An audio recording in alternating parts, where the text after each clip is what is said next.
오늘 말씀은 하나님의 비밀을 맡은 자라는 말씀으로 주님께 예배를 올려드리겠습니다. 자, 고린도전서 4장을 한번 찾아보세요.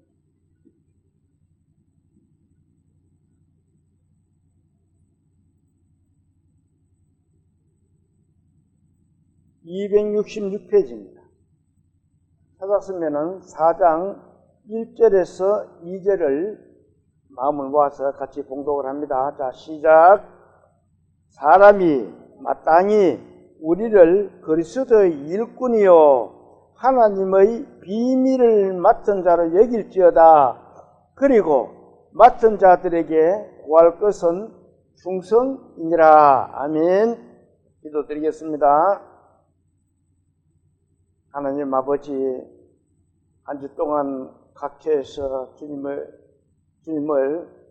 섬기며 지내왔습니다. 오늘은 또 한자리에서 주님의 음성을 듣고 또 주님의 말씀에 교훈을 얻으려 합니다.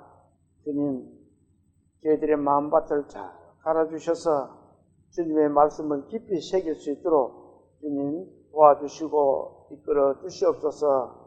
예배를 마치는 시간까지 성령께서 함께하여 주실 것을 부탁드리며 예수님 이름으로 감사하며 기도 올립니다. 아멘.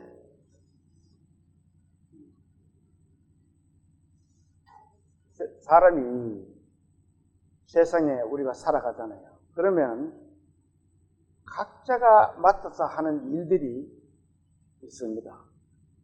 어떤 사람은 이런 일하고 어떤 사람은 저런 일하고 각자가 맡은 일들이 다르겠지요. 그런데 그 맡은 일에 책임감 있게 열심히 일을 하는 사람이 있는가 하면은 또 어떤 사람은 자기가 맡은 일을 게을리하고 소홀히 하는 그런 사람들도 있습니다. 그런데 오늘 말씀은 하나님의 비밀을 맡은 일꾼은 어떻게 해야 되는지를 말씀하고 있습니다. 모두 듣고 우리의 시간 되시기를 기도합니다. 이 고린도전서, 먼저 바울이 이 서신을 보낸 이 고린도 교회의 위치를 한번 찾아보려고 합니다. 고린도가 어디 있는 것이 고린도인지, 우리가 성경의 많은 지명이 있습니다. 근데 우리나라를 지명을 말하면 대충 감을 잡는데 성경에서 말하는 이 지명들은 참 안 찾아보면 어딘지를 잘 모릅니다. 이 고린도전서 지도를 한번 봅니다. 고린도는 여기가 고린도입니다. 여기가 그리스 지역입니다. 그리스 이 더 큰 지도로 보면은 이것이 그리스 옛날에는 마게도냐인데 지금 아가야 지방 이 그리스입니다. 여기가 이 그리스 지역에 이게 고린도라는 항구 도시가 있었던 겁니다. 오늘 말씀을 보면은, 사람이 마땅히 우리를 그리스도의 일꾼이여 하나님의 비밀을 맡은 자로 여길지어다 라고 하는데, 이 고린도에서 사도 바울이 복음을 전했다는 그런 내용의 말씀입니다. 2020년도에 22년도입니까? 우리 식구들과 같이 우리는 바울의 발자취를 찾아서 이렇게 해서 바울은 여기서 이렇게 내려왔는데 이거는 바울이 2차 전도 여행 때 고린도 교회를 세웠던 그 교회입니다. 우리는 고린도에서부터 아덴은 아테네입니다. 아테네를 해가지고 베레아로 이렇게 데살로니가 안디볼리 빌립보, 네아폴리 이렇게 우리는 다녀왔습니다. 제가 이 말씀을 준비하면서 그때 생각이 많이 나더라고요. 이제는 또 몇 년이 흘렀으니까 또 가물가물한 것도 있어요. 그래도 한번 생각을 또 올려봤습니다. 그곳에 가니까 이런 것도 있었다, 저런 것도 없었다 하는 것이 생각이 나더라고요. 이 고린도에는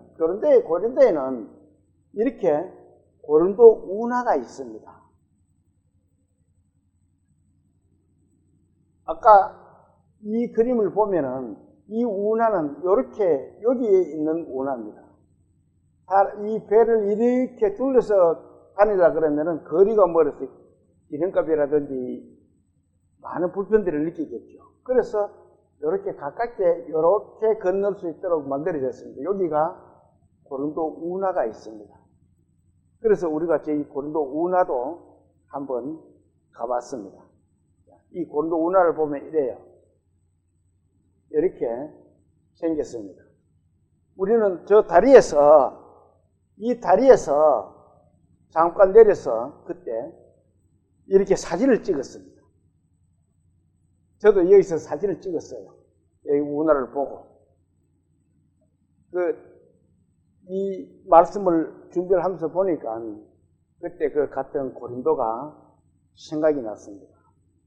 그래서 제가 이 그림들을 한번 찾아봤습니다. 이 고린도 교회는 조금 전에도 말씀드렸지만 바울이 2차 선교 여행에서 세운 교회입니다. 이 바울 당시는 이 고린도는 로마의 지배하에 있었던 곳입니다. 그래서 이 고린도에 많은 선원들과 상인들이 많이 몰려들었습니다. 왜 그러냐면은 그 고린도는 항구 도시였기 때문에 그렇습니다. 그 항구 도시에 많은 사람들이 몰려들었어요. 사람들이 많으면은 문제성들이 많이 생깁니다. 원래 그 지역 사람들만 살면은 그런 문제들이 생기질 않는데 각처에서 있는 사람들이 한자리에 모이면은 온갖 사람들이 다 있겠죠. 그렇게 많은 사람들이 모인 곳이다 보니까 부도덕한 사람들도 많고 술 취하고 또 사치와 방탕하는 사람들 이런 사람들이 만연했던 곳이 이 고린도입니다. 그런 도시에 항구 도시에 바울은 하나님의 비밀을 맡은 자로서 일꾼으로서 그곳에다가 주님의 복음을 전해서 세워졌던 것이 고린도 교회입니다. 사도행전 18장을 한번 찾아봅니다.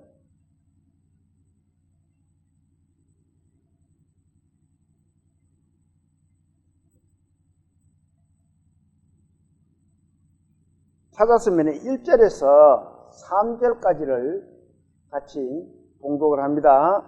자, 시작. 그 후에 바울이 아덴을 떠나 고린도에 이르러 아굴라라 하는 본도에서 난 유대인 한 사람을 만나니 글라우디오가 모든 유대인을 명하여 로마에서 떠나라 한 고로 그가 그 안에 브리스길라와 함께 이달리아로부터 새로 온지라. 바울이 그들에게 가매 생업이 같으므로 함께 살며 일을 하니 그 생업은 뭐 하는 거예요? 천막을 만드는 것이에요. 요즘 말하면 건축가입니다. 건축 일을 하는 거예요. 아테네에서 고린도에 온 이 바울은 로마를 떠나온 아굴라와 그의 아내인 브리스길라를 만났습니다. 자, 이 또 그림을 한번 봅니다. 사진, 지도입니다. 자, 이 고린도에서, 바울이 고린도에서 이 아굴라와, 브리스길라를 만났습니다. 이 두 사람은 부부예요. 그 부부를 만났다라고 지금은 말씀하고 있습니다. 그런데 마침 만나서 보니까 바울과 같은 직업을 가진 사람이다. 같은 업을 하는 사람이다. 바울도 천막을 짓는 사람입니다. 지금 말하면은 목수죠. 건축업을 하는 사람이에요. 그때는 이 천막이 건축업과 지금의 건축업과 같은 역할을 합니다. 그래서 그걸 지어주고 돈을 받고 하면서 복음을 전했다라고 말씀하고 있습니다. 자, 하나님은 이 바울의 전도에 아굴라와 브리스길라라는 아주 귀한 복음의 동역자를 만나게 하여 주셨습니다. 이 동역이 뭐예요? 동역이란 하느님의 일을 위해서 서로 도우면서 하나님의 말씀을 전하는 것을 동역자로 합니다. 구원받은 우리 주님의 식구들은 모두가 동역자들입니다. 저와 여러분도 하나님께 교회를 위해서 붙여주신 동역자입니다. 바울이 이 고린도에서 복음을 전하려고 하는데 마침 그 동역자들을 붙여주셨다는 겁니다. 원래 혼자 하기는 힘들잖아요. 그렇지만 그 옆에 동역자들이 같이 힘을 빼주니까 주님의 말씀을 전하는데 큰 힘이 되었던 겁니다. 그래서 이 성경 여러 곳에 이 두 사람에 대해서, 두 부부에 대해서 기록된 데가 있습니다. 우리는 주님의 말씀을 전하기 위해서 서로 동역하는 그런 동역자임을 잊어서는 안 됩니다. 말씀을 전하는 사람과 예를 들어가지고 목사나 앉아서 말씀 듣는 사람이나 똑같아요. 동역자들이에요. 말씀은 바울이 전하지만 이 아굴라 부부는 같이 그 말씀을 전하는 바울을 도왔다는 겁니다. 그래서 하나님이 봤을 때는 동역자 그렇게 말씀하고 있는 거예요.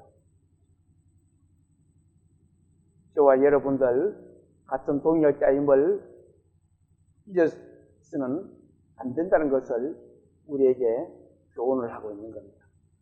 4절을 한번 볼까요? 4절 같이 또 봉독합니다. 시작. 안식일마다 바울이 회당에서 강론하고 유대인과 헬라인을 권면하네. 아굴라가 이 브리스길라가 어디서 왔다 그래요? 본도에서 왔다 그럽니다. 2절을 한번 보세요. 2절. 아굴라라 하는 본도에서 난 유대인 한 사람을 만나니 이 본도가 어딘지 이 지도상에 여기에 있습니다. 본도가. 우리가 이 터키 지역도 그때 같이 이렇게 여행을 다 했습니다. 근데 본도는 못 가봤어요. 이 본도에서 왔는 이 부부가 로마에 가서 살다가 거기서 쫓겨나서 지금 이 고린도에 왔다는 겁니다. 저는 이 말씀을 보면서 참 하나님이 이 복음을 전한 사람을 위해서 이렇게 그 멀리 있던 사람들을 만나게 해주시는구나. 그 생각을 해봤습니다. 그러면서 저와 여러분도 지금은 뭐 교통에 가서 자주 만날 수 있지만 모두가 흩어져 사는 사람들. 그렇지만 하나님의 일을 위해서 이렇게 만날 수 있도록 해주셨음을 저는 감사하게 생각했습니다. 이 본도에 살던 이 아굴라와 브리스길라를 이 고린도에 보내줘서 바울의 동역 사업을, 바울의 하느님 복음 전도 사업에 같이 동역을 했다는 겁니다. 그러면서 4절에 안식일마다 바울이 회당에서 강론하고 유대인과 헬라인을 권면하더라. 자, 이 고린도 교회는 고린도 교회, 고린도 지역에는 유대인도 있고 헬라인도 있었다라고 말합니다. 왜 유대인은 원래 그 사는 게 유대인은 어디의 사람이에요? 예루살렘의 이 이스라엘의 사람입니다. 이 사람들이 어떻게 해서 고린도까지 갔어요? 이 고국을 떠나 사는 사람을 디아스폴라라고 합니다. 디아스포라. 거기에도 이 유대인들이 많이 살고 있었습니다. 왜 유대인들이 자기 나라를 떠나가지고 저 멀리까지, 여기까지, 로마까지 이렇게 많이 흩어졌어요? 유대인들은 바벨론과 로마 제국에 큰 영향을 받았습니다. 그래서 본토를 떠나가서 타국에 전 세계적으로 흩어져 살 수밖에 없도록 만들어졌습니다. 그래서 그 유대인들이 이 멀리 고린도에도 살고 있다는 겁니다. 거기에 바울이 유대인도 있고 헬라인도 있고, 헬라인이 이방인을 말합니다. 헬라인도 있고 이 사람들이 그 지역에 많이 살고 있으니까 그들에게 뭐 한다 그래요? 4절 같이 다시 한번 볼까요? 안식일마다 바울이 회당에서 강론하고 유대인과 헬라인을 권면하더라. 거기에는 유대인도 많이 살았고 헬라인도 사는데 그들에게 주님의 복음을 전하였다라고 말을 하고 있습니다.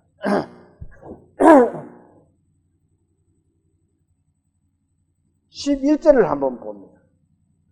이 바울이 고린도에 얼마나 오래 있었는지를 이 11절에 이렇게 기록을 하고 있습니다. 12절 같이 한번 볼까요? 시작. 1년 6개월을 머물며 그들 가운데서 하나님의 말씀을 가르칩니다. 자, 이 고린도에 이 바울이 1년 6개월이란 아주 긴 기간을 가지고 주님의 복음을 전하였다는 것입니다. 저는 왜 그렇게 오래 있었을까? 다른 곳에도 복음 전할 때가 많이 있었을 건데 제가 혼자 생각을 해봤습니다. 그곳에는 많은 사람들이 모이는 곳이지만 성격들도 다 다르고 전 세계에서 뭐 여러 곳에서 왔던 사람들이 이 가랑박탕한 사람, 깡패들, 온갖 사람들 다 모였겠죠. 그런 사람들을 이 회개를 시키기가 쉽지를 않았을 것 같다 하는 생각을 해봤습니다. 그래서 오랜 기간을 있으면서 1년 6개월 동안 있으면서 그들에게 주님의 복음을 가르치고 거기서 고린도 교회를 세웠던 것 같습니다. 그런데 그렇게 1년 6개월 동안 있었던 이 고린도 교회에 복음을 전하던 고린도 교회에 왜 바울이 이 서신을 썼을까 하는 그 이유를 이렇게 말씀하고 있습니다. 고린도전서 1장을 한번 찾아봅니다.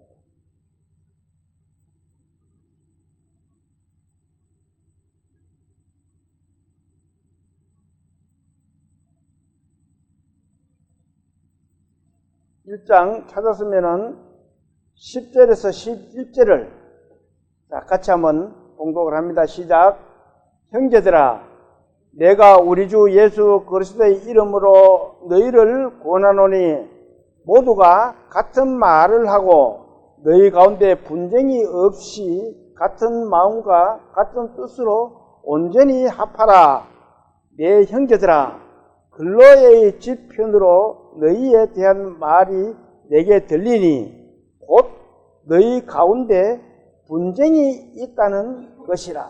자, 이 고린도 교회는 이 고린도전 후서를 읽어보면 많은 문제점이 있습니다.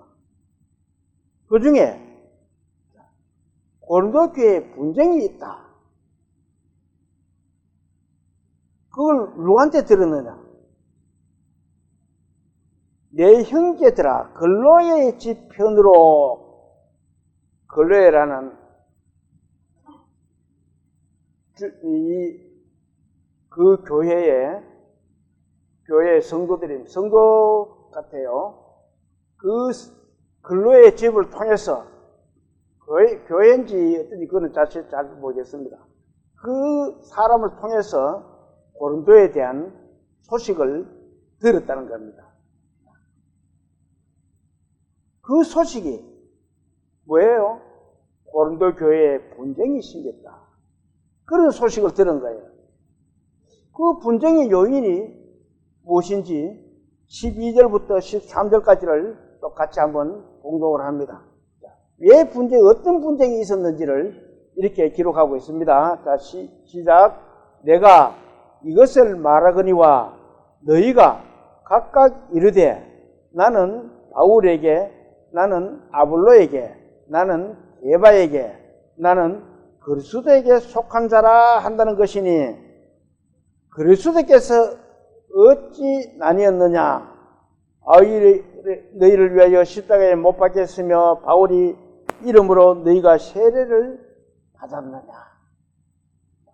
그 고린도 교회에 나는 바울에게, 나는 아볼로에게, 나는 누구에게요? 게바에게, 나는 그리스도에게 이렇게 분파가 나뉘었다는 겁니다. 교회는 분파가 생기면은 그 교회는 파산할 수밖에 없습니다. 망할 수밖에 없어요. 그 바울이 1년 6개월 동안 힘써서 주님의 복음을 전했던 그 고린도 교회에 이렇게 분파가 있었다는 소식을 듣고 바울이 이 서신을 썼다는 겁니다. 나는 바울에게. 그러면은 어떤 사람은 바울 좋아하는 사람도 있고 또 어떤 사람은 또 아볼로를 좋아하는 사람이 있고 나는 게바를 좋아하는 사람이 있고 게바는 베드로입니다. 베드로를 좋아하는 사람이 있고 또 어떤 사람은 나는 그리스도에게 그리스도가 좋다. 교회 안에서는 오직 예수 그리스도밖에 없습니다. 고린도전서 1장입니다. 네. 자, 14절, 16절을 한번 봅니다. 14절에서 16절 1장 시작. 나는 그리스도와 가이오 외에는 너희 중 아무에게도 내가 세례를 베풀지 아니한 것을 감사하노니 이는 아무도 나의 이름을 세례를 받아 말하지 못하게 하려니라. 자, 바울이 변명을 합니다. 왜 그렇게 분파가 되느냐? 그걸 지금 말을 하고 있는 거예요. 나는 세례를 준 사람이 누구예요? 그리스도와 가이오 외에는 내가 세례를 준 사람이 없다. 그 세례 준 사람들이, 세례를 받은 사람들이, 아이고 나는 바울에게 세례를 받았기 때문에 나는 바울의 편이야. 이렇게 지금 분파를 하고 있다는 겁니다. 이 소식을 들은 바울은 얼마나 그 마음이 안타까웠겠어요. 그 안타까운 마음으로 이렇게 말을 하고 있는 겁니다. 16절 한번 볼까요? 또 16절, 14절부터 16절 다시 봅니다. 나는 그리스도와 가이오 외에는 너희 중에 아무에게도 내가 세례를 베풀지 않은 것을 감사하노니 이는 아무도 나의 이름으로 세례를 받다 말하지 못하게 하랍니다. 내가 또한 스데바나 집 사람에게 세례를 베풀었고 그 외에는 다른 누구에게 세례를 베푸는지 알지 뭐. 내가 다른 사람들은 침례 준 적이 없다. 그런데 왜 그 침례 가지고 그런 분파를 일으키느냐. 그렇게 지금 바울이 말을 하고 있습니다. 바울은 정말 그 안타까운 마음으로 또 이렇게 말하고 있어요. 17절을 또 같이 한번 봅니다. 17절, 자, 시작. 그리스도께서 나를 보내심은 세례를 베풀게 하려 하심이 아니요 오직 복음을 전하게 하려 하심이로되 말의 지혜로 하지 아니함은 그리스도의 십자가가 헛되지 않게 하려 하되. 말의 지혜로 하려. 나는 말로서 했지 않았다. 오직 내가 받은 그리스도의 그 보혈의 모든 능력과 힘으로 주님의 은혜로 말씀을 전했다. 복음을 전했다는 거예요. 세례를 전하러 온 게 아니었다는 겁니다. 사람들은, 저는 옛날에 순교회도 다녀봤습니다. 순교회에 가면은 뭐 여러 가지 행사들을 많이 합니다. 그리고 지금 일반 교회에서는 이 세례를 약식 세례를 해서 물로 머리에 이렇게 뿌립니다. 사실 세례는 침례입니다. 원래는 침례를 받아야 돼요. 물속에 잠겼다가 나오는 것이 침례입니다. 그 행사를 하러 내가 온 것이 아니다. 바울은 그렇게 말하고 있습니다. 오직 뭐하러 왔다고요? 주님의 복음을 전하기 위해서. 이 바울이 이 고린도 교회에 온 것은 주님의 복음을 전하기 위한 것이다. 이렇게 지금 말을 하고 있는 겁니다. 이렇게 편지를 쓰는 바울의 마음은 얼마나 안타까웠겠어요. 우리도 한번 생각해 보자고요. 어디 가서 일을 내가 부지런히 해가지고 잘 세워놨는데 갑작스럽게 그게 무너진다라든지 하면은 그 마음이 어때요? 바울이 그런 심정이 있을 거예요. 그렇게 애써서 주님의 복음을 전한 교회가, 고린도가 이렇게 분파가 생기고, 정말 요즘 같았으면은 뭐 배를 타고 가든지 비행기를 타고 가든지 당장 달려갔을 수도 있었을 겁니다. 이 고린도 교회에 편지 쓴 것은 바울이 에베소 교회에 있을 때입니다. 에베소 교회에 있으면서 이 소식을 들은 바울이 이렇게 편지를 썼다는 겁니다. 본문 1절을 봅니다.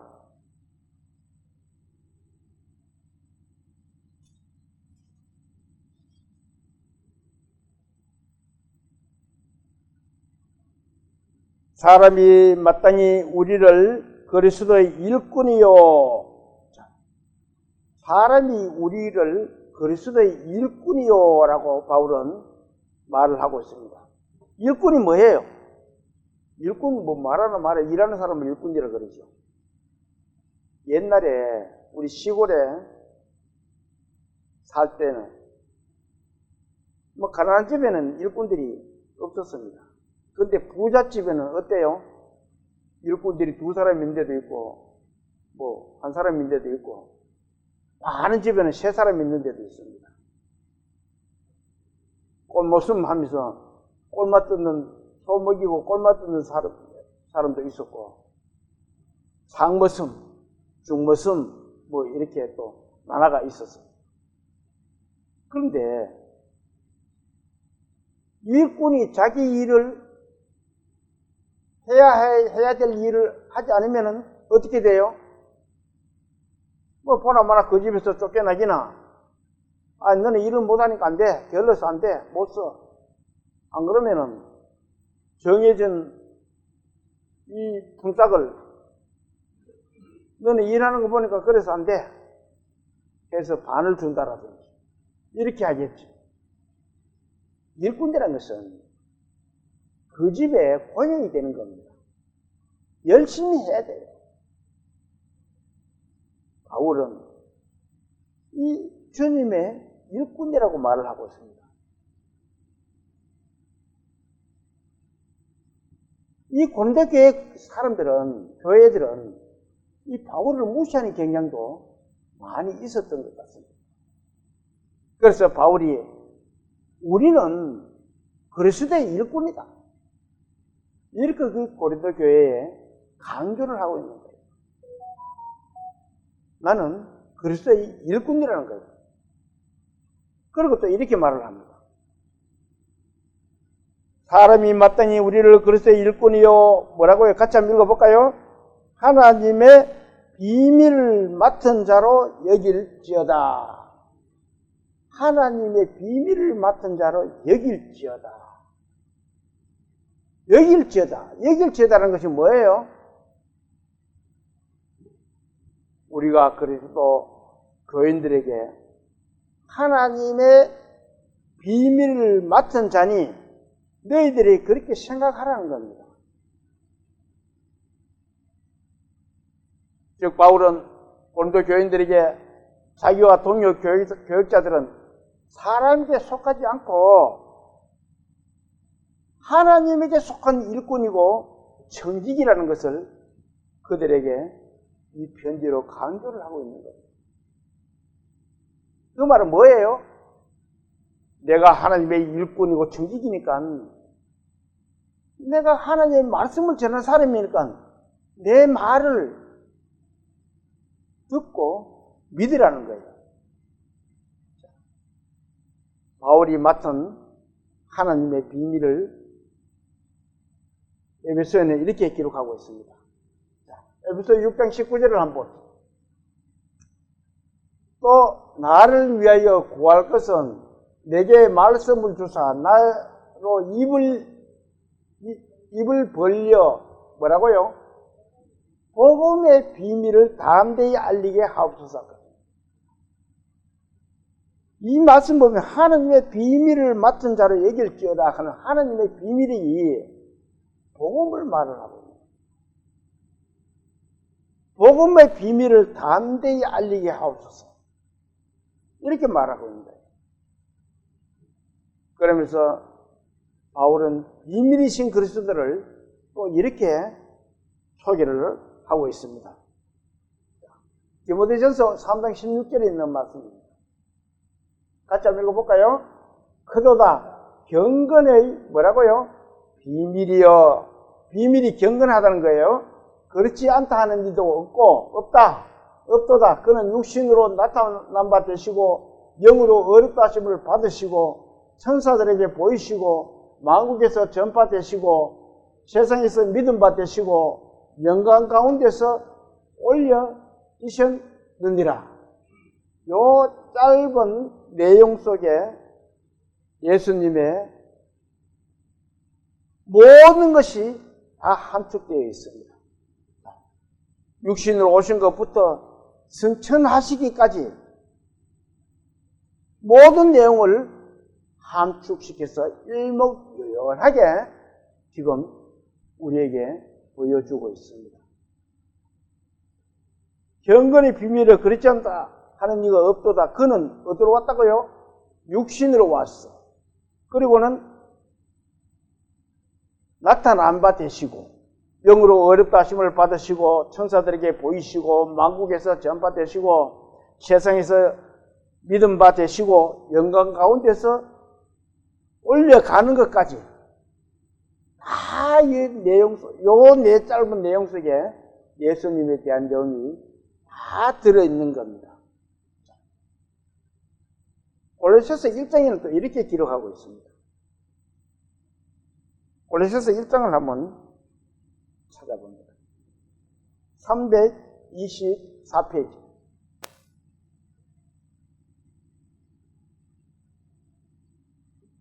찾았으면은 24절에서 25절을 자, 같이 읽어봅니다. 1장 시작. 나는 이제 너희를 위하여 받는 괴로움을 기뻐하고 그리스도의 남은 고난을 그의 몸된 교회를 위하여 내 육체에 채우노라.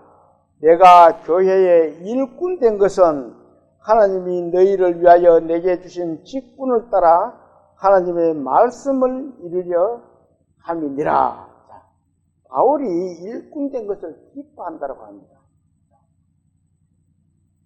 그리고 일꾼이 된 것은 세상 사람들을 위해서 하나님의 말씀을 이루기 위함이라고 바울은 말하고 있습니다. 저와 여러분도 하나님의 일꾼입니다. 바울이 하나님의 일꾼으로서 하나님의 맡은 비밀을 전하듯이 우리도 하나님의 비밀을 전할 수 있는 일꾼이 되어야 된다는 것을 우리에게 이렇게 교훈을 하고 있는 것입니다. 자, 26절에서 27절을 같이 또 한번 볼까요? 26절부터 시작. 이 비밀은 만세와 만대로부터 감추어졌던 것인데 이제는 그의 성도들에게 나타났고 하나님이 그들로 하여금 이 비밀의 영광이 이방인 가운데 얼마나 풍성한지를 알게 하려 하심이라. 이 비밀은 너희 안에 계신 그리스도 신이 곧 영광의 소망이니라.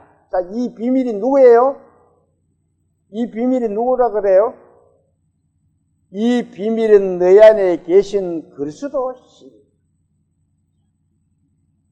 하나님의 비밀을 가진 자는 그 비밀이신 그리스도를 우리가 전하는 것입니다. 이 바울이 그렇게 말하잖아요. 이 비밀은 너희 안에 계신 그리스도시다.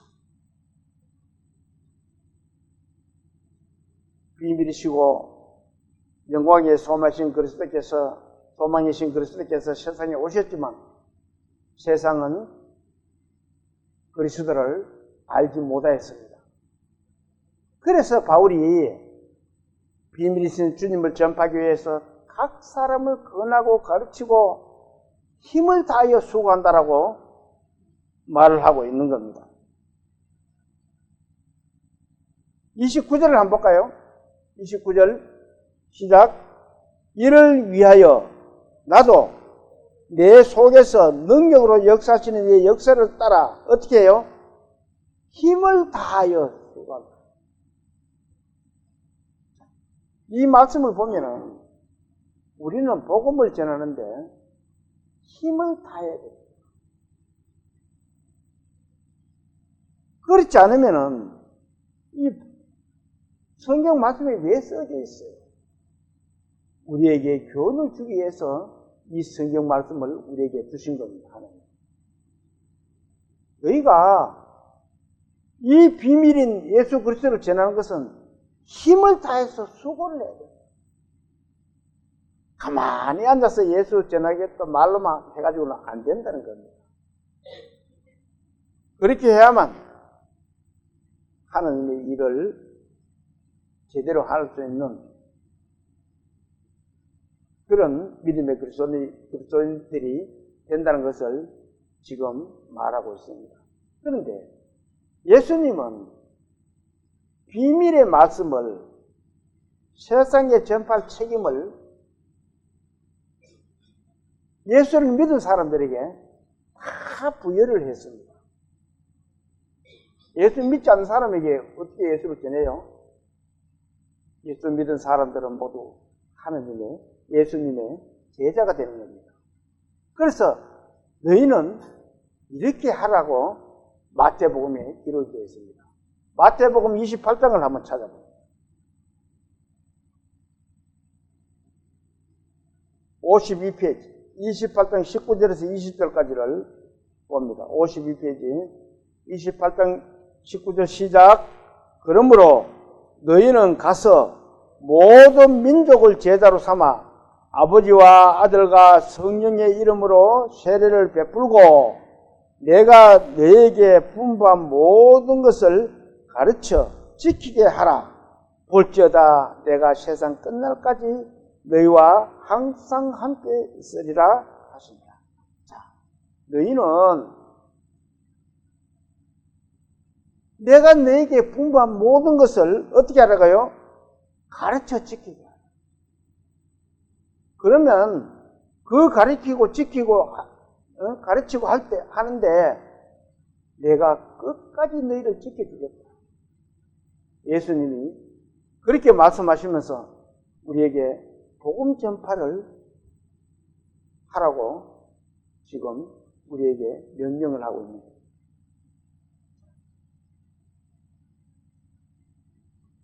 구원받은 모든 주님의 제자는 주님의 말씀을 세상 사람들에게 가르쳐야 된다고 말씀하고 있습니다. 그것이 하나님의 비밀을 맡은 자가 해야 될 본분이라는 거예요. 이 사도 바울만 하나님의 비밀을 맡았어요? 아니에요. 저와 여러분도 하나님의 비밀을 맡은 자입니다. 그 맡은 비밀을 우리가 일꾼으로서 결리하면 주님 앞에 가서 정말 부끄러운 구원을 받을 수 있다고 성경은 기록하고 있습니다. 또 바울은 하나님의 비밀을 맡은 자들에게 이렇게 말을 하고 있습니다. 자, 본문 1절 2절을 봅니다. 본문 4장 고린도전서 4장 1절 사람이 마땅히 우리를 그리스도의 일꾼이요 하나님의 비밀을 맡은 자로 여길지어다. 그리고 맡은 자들에게 구할 것은 뭐예요? 충성이다. 군대 가면은 인사가 충성 많이 합니다. 충성 많이 하죠. 충성이 뭐예요?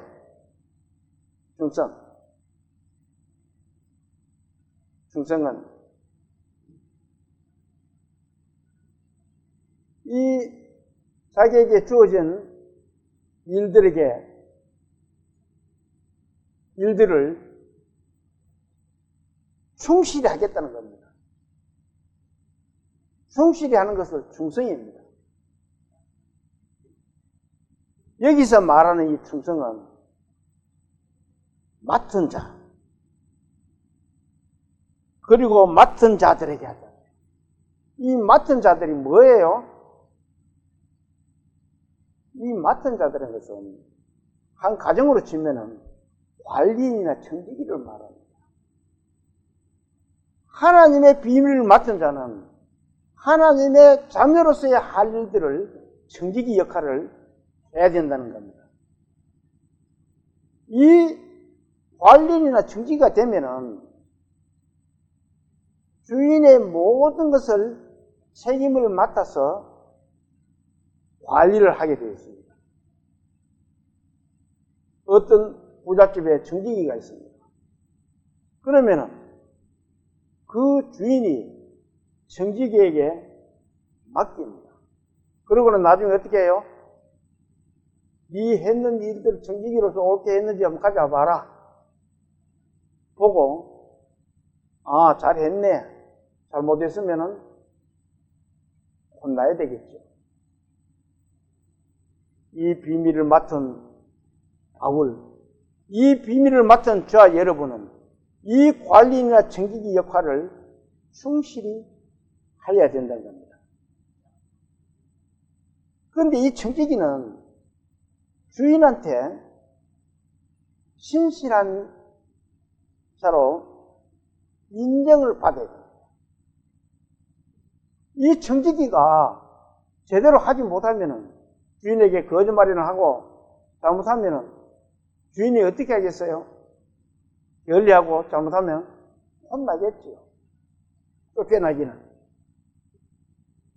이 맡은 자라는 것은 그 책임감 있게 해야 된다는 겁니다. 이 바울이 뭘 맡았다 그래요? 하나님의 비밀을 맡았다라고 말을 하고 있습니다. 오늘 이 말씀은 구원받은 우리 믿음의 성도들도 주님의 청객이고 관리자들입니다. 그래서 맡은 바 일을 열심히 하는 저와 여러분들이 다 되시기를 소망합니다. 베드로는 하나님의 비밀을 맡은 자들에게 또 이렇게 말을 하고 있습니다. 베드로전서 5장을 한번 찾아봅니다. 신약성경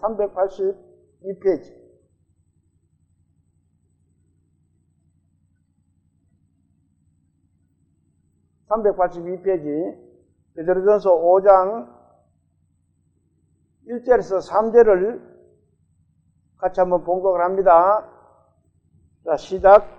너희 중 장로들에게 권하노니 나는 함께 장로된 자요 그리스도의 고난이 증인이요 나타날 영광에 참여할 자니라. 너희 중에 있는 하나님의 양무리를 치되 억지로 하지 말고 하나님의 뜻을 따라 자원함으로 하며 더러운 이득을 위하여 하지 말고 기꺼이 하며 맡은 자들에게 주장하는 자세를 하지 말고 어떻게 해요?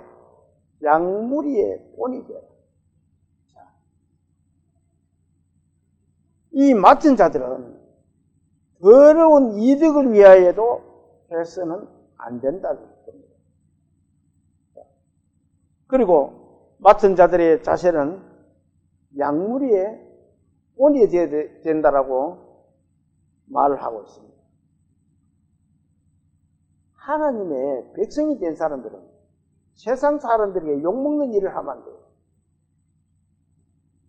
할 수 있으면 내가 육신적으로 뭔가 손해가 가고 육신적으로 뭐가 해가 있더라도 세상 사람들에게 본이 되어야 됩니다. 아, 역시 예수를 믿는 사람들은 다르네 하는 것이 보여져야 됩니다. 그런데 세상 사람들은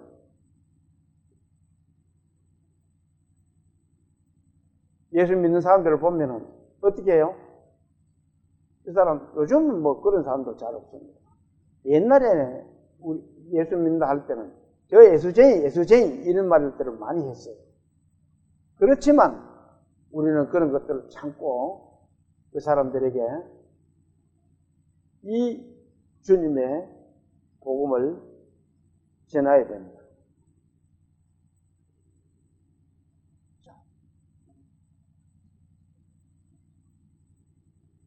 또 한번 볼까요?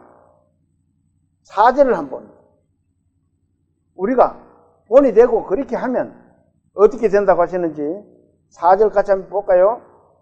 그리하면 목자장이 나타나실 때에 시들지 아니하는 뭘 줘요? 영광의 관을 얻으리라. 시들지 않는 영광의 관을.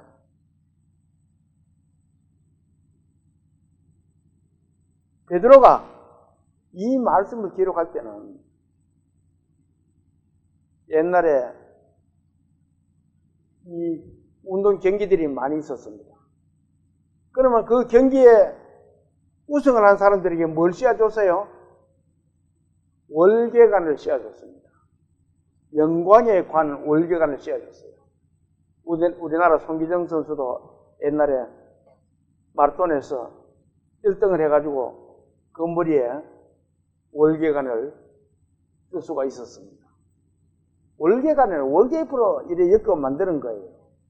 그렇지만 그것이 그에게는 그때는 최고의 영광입니다.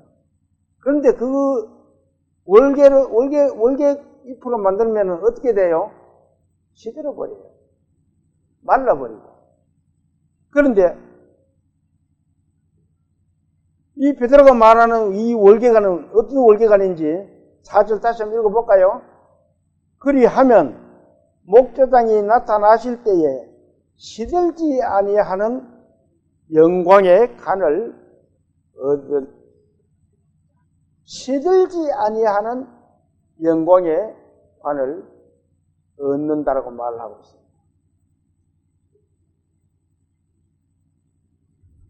이 세상 사람들이 주는 관은, 씌워주는 관은 시드는 관이지만 주님이 주신 이 관은 시들지 않는 그런 영광의 관을 주신다라고 말씀하고 있습니다. 하나님의 비밀을 맡은 우리는 이 주님의 영광의 관을 모두가 얻는 그런 믿음의 성도들 다 되시기를 소망합니다. 다시 본문 봅니다. 본문 2절, 그리고 맡은 자들에게 구할 것은 뭐예요? 충성이다. 아까도 말씀드렸지만 이 성경에는 군사 용어가 많이 나옵니다. 왜 그래요? 우리는 하나님의 일꾼이면서 하나님의 군사이기 때문에 그렇습니다. 이 군사 용어가 많이 나온다는 것은 무언가가 대치를 하고 싸워야 된다는 그런 영이 들어있습니다. 누구하고 싸워야 돼요? 구원받은 그리스도인이 마귀와의 싸움입니다. 이 마귀와의 싸움에서 이길 수 있으려 그러면 어떻게 해야 돼요? 하나님께 충성을 해요. 하나님께 충성하지 않고 마귀에 충성하면 어떻게 돼요? 그럼 마귀의 사람이 되겠죠. 하나님께 충실한 믿음의 자녀가 되어야 된다는 겁니다. 이 충성이라는 것은 국가나 임금이나 또 윗사람들을 위해서 몸과 마음을 다 바쳐가지고 충실히 하는 것이 충성이잖아요. 우리 믿음의 식구들은 이 하나님의 비밀을 맡은 자로서 하나님 앞에 충성스러운 주님의 일꾼이 되어야 됩니다. 이 충성 속에는, 충성이라는 단어 속에는 신실성이 들어있어요. 믿음성이 들어있다는 겁니다. 내가 충성을 하면 윗사람들이 봤을 때, 저 사람 믿음성이 있어. 저와 여러분은 이 신실성을 가진 충성스러운 하나님의 자녀 다 되시기를 소망합니다. 그런데 이 충성을 하지 않으면 어떻게 돼요? 하나님이나 나라나 어떤 임금이나 이런 분들에게, 윗사람들에게 충성을 하지 않으면 모든 질서가 무너집니다. 바울이 이 충성이라는 단어를 쓴 것은 하나님은 질서의 하나님이라는 것도 이 속에 들어있습니다. 그래서 바울은 충성이다. 맡은 자들에게 구할 것은 충성이다. 이렇게 말을 하고 있는 겁니다. 바울은 하나님의 비밀을 맡은 자에게는 충성이 중요하다는 것을 저와 여러분들에게 오늘 교훈을 하고 있는 겁니다. 만일 말이에요. 하나님께 불충하는 성도가 있다면 어떻게 되겠어요? 하나님이 그들에게 주시만한 그 영광의 면류관을 받기가 어때요? 부끄럽잖아요. 내가 하나님께 충성도 하지도 않았는데 하나님이 예를 들어가지고 수고했다라고 씌워주신다면 그 마음이 얼마나 부끄러워요. 나는 충성하지 않았는데요. 그래도 정말 주님의 보혈로 거듭난 성도라면은 그에게도 하나님이 썩지 않는 멸류관을 씌워주실 겁니다. 그 멸류관을 받기 위해서는 부끄럽게 하면 안 된다는 거예요.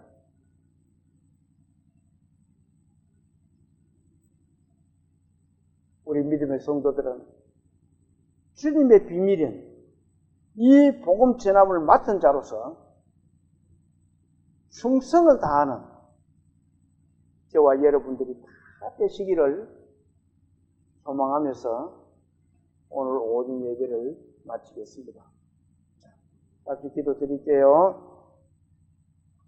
천지 만물을 지으시고 인간의 생사 화복을 주관하신 하나님 아버지, 오늘 바울 사도가 말하는 고린도 교회에 전하는 이 짧은 내용에 저희들이 마음속 깊이 주님께 충성을 다하는 그런 우리 믿음의 성도들을 될 수 있도록 교훈의 말씀을 들었습니다. 주님, 저희들이 어느 곳에 가 있든지 어떤 곳에 있든지 어떤 일을 하든지 주님께 충성을 하는 그런 믿음의 성도들 다 될 수 있도록 도와주시옵소서. 저희들은 하나님의 비밀을 맡은 자들입니다. 그 맡은 바 비밀을 잘 임무완수할 수 있도록, 그래서 주님께서 주시는 그 영광에 시들지 않는 영광의 관을 받을 수 있도록 주님 저희들을 이끌어 주시고 도와주시옵소서. 각처에서 말씀을 듣고 계시는 모든 분들에게도 주님께서 그 가정의 화목과 병과 평안을 누릴 수 있도록 도와주시고, 그들에게도 주님 주신 시들지 않는 영광의 간을 받을 수 있도록 주님 도와주시옵소서. 저희들의 남은 삶을 주님께서 이끌어 주실 것을 부탁드리며 예수님 이름으로 감사하며 기도 올립니다. 아멘.